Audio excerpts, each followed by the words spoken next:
The racket-tailed hummingbird is about the size of your thumb. It takes a lot of energy to look this graceful. That means it's living in a perpetual state of near starvation. In fact, its metabolism is so fast, it needs to fuel up on nectar over 1,000 times a day. It can't stop feeding for a moment. All day is a race against time.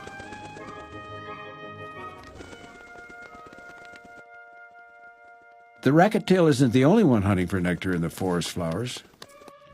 Bees are too, and they don't like to share. A single bee sting close to the bird's heart could be fatal.